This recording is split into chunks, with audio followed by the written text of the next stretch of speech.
Il-proklama li ngħatat lil middleman fil-qtil ta' Daphne Caruana Galizia Melvin Theuma hija waħda bla preċedent f'pajjiżna. Dan hekk kif huwa stqarr li f'każijiet oħra bħal proklama li ngħatat fi żmien il-gvern ta' Edi Fenech Adami lil Zepp il-Ħafi b'konnessjoni ma' 3 reati, ix-xhieda tiegħu ma ġietx emmnuta fil-qorti. Dan anke jekk l-istess Joseph Fenech magħruf bħala Zepp il-Ħafi kien marbut li jgħid issewwa. Fil-programm Dr. Guder semma wkoll lil George Farrugia li ngħata l-proklama fi żmien il-gvern ta' Gonzi lejliet l-elezzjoni ġenerali tal-2013. Proklama oħra li ma waslet għal-imkien iżda Charlon Guder b'esperjenza ġurnalistika u anke legali saħaq li l-proklama li ngħatat issa tiddistingwi ruħha mill-maħfriet presidenzjali tal-passat. Malla kellek proklama illi ingħatat lejlet elezzjoni ġenerali ta' Marzu 2013 li biha u mingħajrha min kellu jitressa l-qorti effettivament kien ser jitressa l-qorti. Għaliex effettivament l-iswed fuq l-abjad konna stajna anke narawh fuq il-gazzetti u rrapportat fuq il-ġurnali. Meta fil-fatt f'dan il-każ per se, f'dan l-omiċidju per se, għandek differenza netta.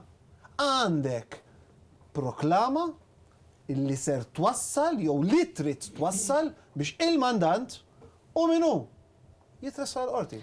Din id-differenza.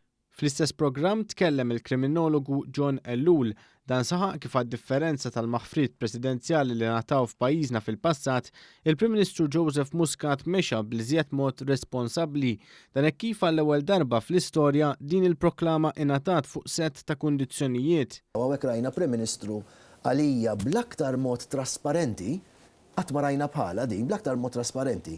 U la fil-każ ta' Nardo De Bono, la fil-każ ta' Żejt, u la fil-każ ta' Volderi ma semmewx oħrajn, qatt ma kellna proklama li ġiet evalwata u ngħatat bl-iktar mod trasparenti b'kundizzjonijiet li ma bħalhom Volderi dan għandu kundizzjonijiet. Ma nara fuq rasu illi jekk ma jottemperarax ruħu ma dawk il-kundizzjonijiet, ħajaddi proċeduri normali.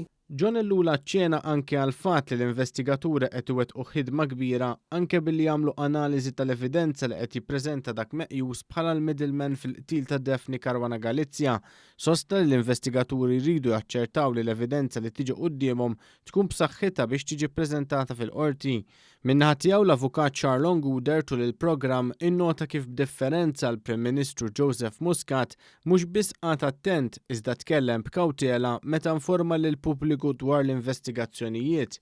Dan għal kontrarju tal-eks Prim Ministru Edi Fenech Adami li kien qabeż il-limitu meta l-kummenti tiegħu ġew meqjusa mill-qrati bħala verdett taħtija qabel kien hemm proċess ġudizzjarju. Dr. Guder żied jgħid li Fenech Adami kien anke tkellem ma' Zepp il-Ħafi li ħal proklama f'remissa tax-xufier tiegħu u aktar tard anke f'laqgħa fis-satra tal-lejl taħt il-pont ta' San Ġiljan.